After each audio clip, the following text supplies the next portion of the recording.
Today we're going to talk about transitory detox. But look, before we get started, I need to tell you guys something. And that is that I am not getting political. I am staying economic in what I'm seeing. I have been born for this moment in time. This is the moment in time that I have been waiting about and talking about forever. And it's really challenging, but I want you to understand, first of all, I'm on your side, and my job is to help you see what is coming, what is unfolding, what is happening, and what is coming. So I'm staying purely economic on this. I don't choose any sides. And if you've been watching me for a long enough period of time, then you know that. I'm just going to tell you what I see. And what I see, just like I did when they used the term transitory, remember, we need a huge crisis to usher in the new system. Is this going to be the crisis, or is the crisis going to erupt? I'm going to tell you, when you come in with a machete and you make major changes, and we've been talking about the foundation of this whole global monetary system forever. I've been talking about it forever. And that's really what I'm seeing. So here we go. We have Treasury Secretary Bessent warns of detox period. Have you gone through a detox? I'm actually going through one right now. And, I had a headache for 3 days. I'm kind of achy. I'm not sick. I'm just going through a detox. Detoxing is hard. And depending upon how big this is going to be in a fiscal sense, it can be very, very painful. However, you know what they're also saying is President Trump said, I'm sorry, I got to tell you, this is his words, not mine. There'll always be a little short-term interruption. I don't think it's going to be big. Could he tell you anything else? Even if he knew that it was going to be big, could he tell you anything else? No. He can't. Just like all the other presidents before him, all the central bankers, all the treasury secretaries, their job is to keep you in the system, making it as easy as possible for them to transfer the wealth. And when you're wealthy, this is just a little bump, right? It's not going to be that big a deal. It's not going to impact them as much as it's going to impact you and me. It's a much needed course adjustment. Guess what?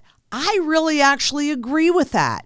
The government is way too bloated, and where it was initially set up that you, the individual, were the head, and then you had the states supporting you, and then the federal government supported the states that supported you, and that whole thing has been flip-flopped. So I actually completely agree with downsizing the government. I mean, I don't know that I would make the same choices, but I'm not in that position to choose. We'll see whether there's pain, he added. I'm confident if we have the right policies, it'll be a very smooth transition. That would not be supported by history. These transitions are never, ever, ever easy.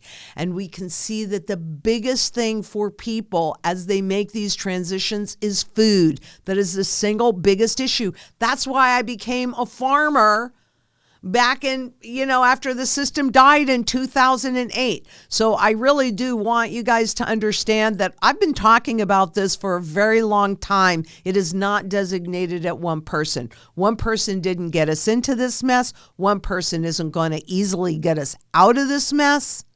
We've got to systematize, and we've got to reset everything, and those are painful. And that's why you want to make sure that you're as secure as possible with food, water, energy, security itself, barterability, which for me, you guys know, is primarily silver, wealth preservation, which is primarily gold, community, which is arguably the most important, because I've been working on this since 2008. And if you haven't started yet, we just don't have the same luxury of time. So you find like-minded people in your community and come together to weather this storm. And of course, you have to have shelter. These are the things that no matter what's going on, good stuff, bad stuff, it doesn't matter. These are all the things that we need to lead a reasonable standard of living. So don't worry. Be happy. If you are prepared, if you have your gold and your silver, your sound money strategy in place, call us. We'll help you get that in place and executed, but you need all those other things as well. So my question to you is, do you believe that this is going to be a no big deal? And if it is, and if it isn't, is it really so bad? If you own physical gold and silver and you have it in your possession, you have sound money? Well, let's see, because remember, this is a huge con game. Now, this is Larry Summers. And for those that have been watching me for a long time, you guys know I'm not a huge fan, since he was definitely instrumental in allowing the derivatives market to explode and implode. Another story for another day. However, Trump's trade war reignites Fed's transitory inflation question, because they're saying it's not going to be a big deal. It's going to be a big deal. You don't go in and make these major changes without any blowback, without any problems, without any crisis. We haven't seen it quite yet. I believe we will within the next 3 months or so. But tariffs will be a one-time price adjustment, Besson said.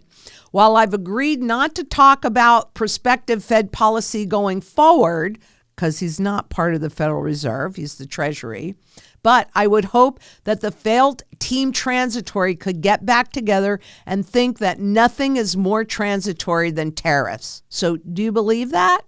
Because I like to kind of look at things that are happening to know, is this true or is it not true? Nothing is more transitory than tariffs.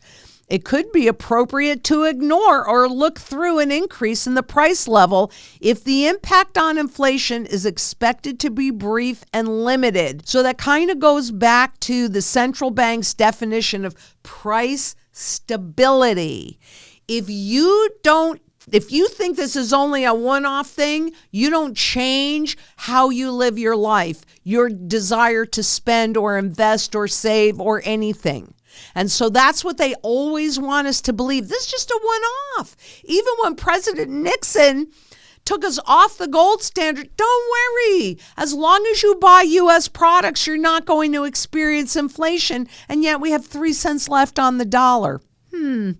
So, really, do you believe them? Because, however, if a different monetary policy response could be appropriate, if above target inflation is sustained, or even more important for them, longer term inflation expectations rise. And we're not getting great news information on what's going on. But let's take a look and see, is this inflation actually really transitory? I don't know, because there's theory tariff inflation will likely be transitory, but Fed won't say so. Well, goodness, a Fed study done in 2018, because remember, we haven't really been in a trade world war for quite some time, World War II and then around 33. But Fed study in 2018 found tariff inflation likely wouldn't last. That's the theory. But the pandemic fail makes it harder to look through price rises. Yeah, I always thought that was a good excuse, and I maintain that, because what you're looking at here is the reference to transitory per month, as the Federal Reserve was saying, oh no, this inflation, it's just transitory. It's just going to hit a little bit and then it'll go right back down. And then there's the official inflation rate, which if you and I are going to the grocery store, we probably feel the real inflation rate. Of course, they do take food out of that equation, but you can see that the inflation is really higher than it was prior to the pandemic, even the official. And I have quotes around that because they changed the accounting rules and changed the numbers. But here's the reality, because this is the consumer price index. So this reflects inflation. This was a dip in the CPI in 2020 as the whole global markets were shutting down, But how transitory does this look? And you can see it sort of looks a little flattish there until we hit 2018 when we did the tariffs the last time. So that's the reality. Are things cheaper or even the same that they were prior to 2018 or prior to 2020 or prior to 2008 or prior to 1971 or prior to 2013? It doesn't matter. You need to understand that inflation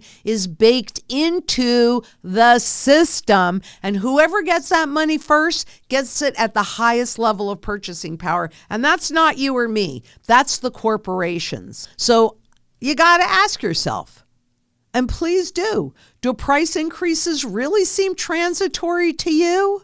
They're not transitory and they're not short term. They're here to stay. And we are at the end of this currency's life cycle. And quite honestly, I don't care what political party you're in. That's just the simple reality.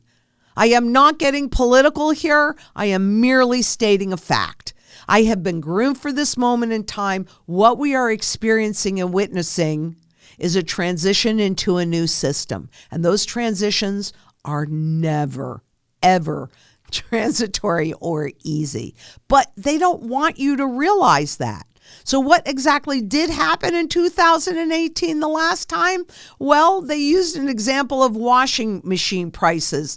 That's just one example. And you can see when the tariffs came on. And then, of course, we saw the CPI. So you have to ask yourself, and here's what they said in this study. We find that the price increases are noticeable fairly quickly. So I've been saying that I felt that we would really notice the higher inflation by June, occurring within a 3-month period of the new tariff. And here we are, March, April, May, June. Isn't that interesting?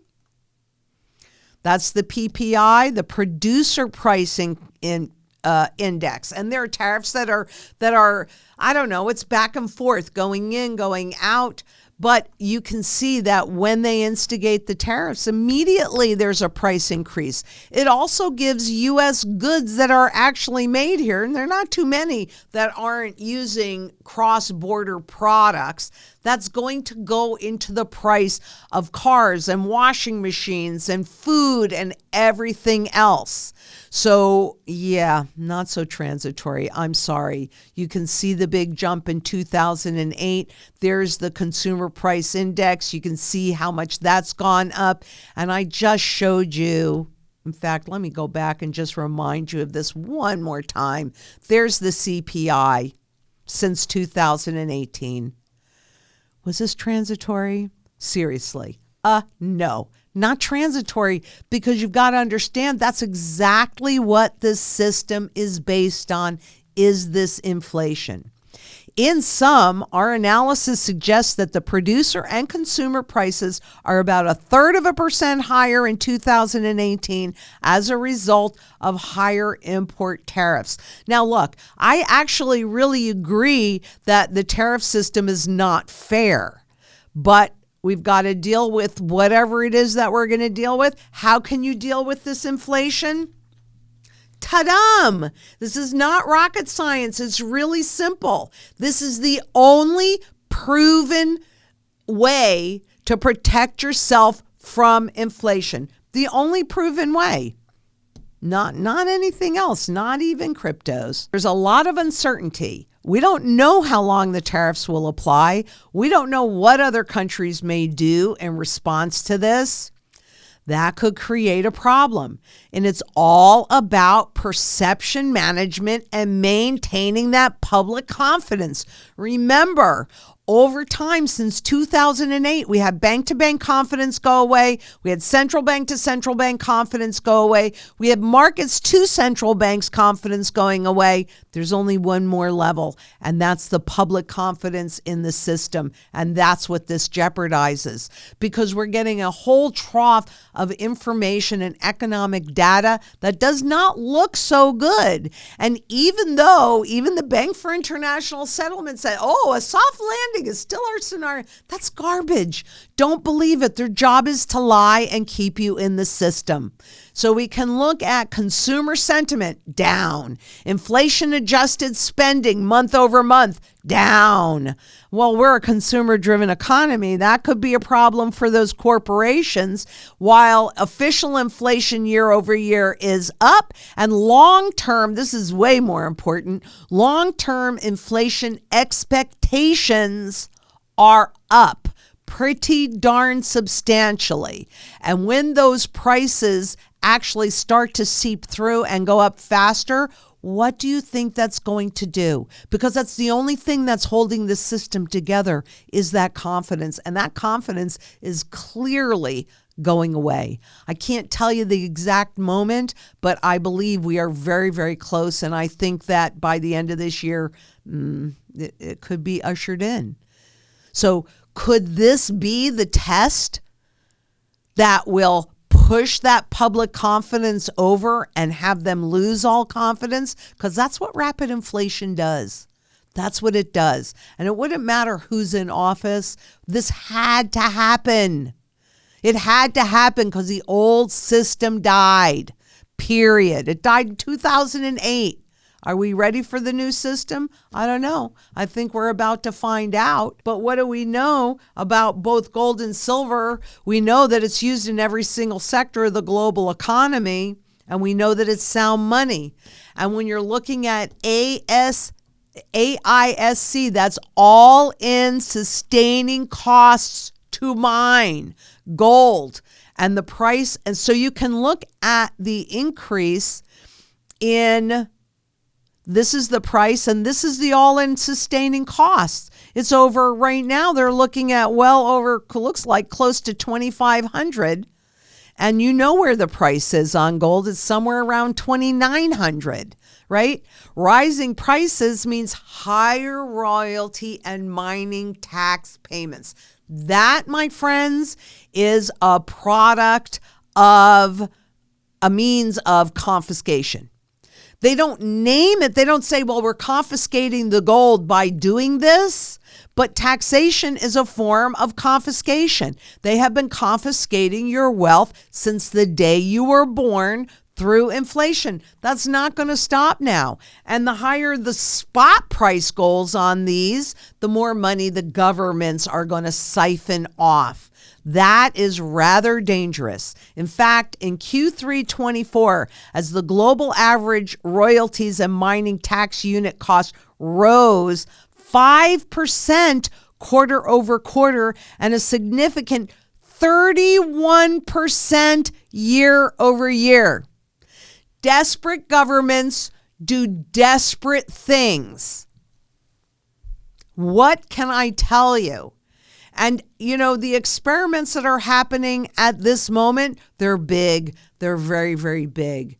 And do you really think that there is a soft landing coming in? We haven't seen the impact of all of the government layoffs yet. We haven't seen the impact of all of the commercial real estate that now is coming onto an already stressed market. We haven't seen the impact of anything yet. So you still have a minute to get your strategy in place and execute. And one of those things should be to develop a local community, get to know who's creating your food, because we need that food, water, energy, security, barterability, wealth preservation, community, and shelter. We need all of these things in place. So there's so much chaos, and this is one of the things that happens 100% of the time during every single currency transition, regardless of who is in office. It doesn't matter. It doesn't matter. Chaos creates confusion, and a confused mind, don't be a deer in the headlights. A confused mind does nothing. Don't be confused. Just know that no matter what, you've got to get yourself protected. You are the one that is going to feel the impact of any choices that you make. It is time to get to safety so that you can live to fight another day. And you can live to take advantage of the opportunities that yet lie ahead of us. Make sure you watch the rest of the videos. I still have 3 in the series on confiscation, but I'd really like to see everybody get a much firmer handle on what that really is. So also the ones on the trade wars. I mean, I don't know what's happening. One day it's one day it's another. The markets don't know what's happening.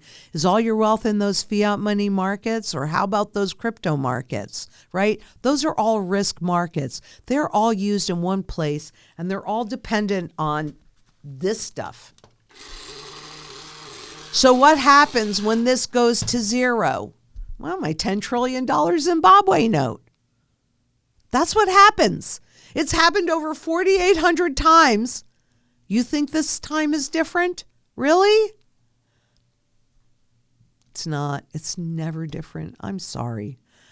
So just know, though, we are your community. We are here for you on this end. And please, bring all of your thoughts. Whether they're good thoughts, bad thoughts, let's have this conversation, because we cannot allow politics to divide us. This isn't political. This is economic.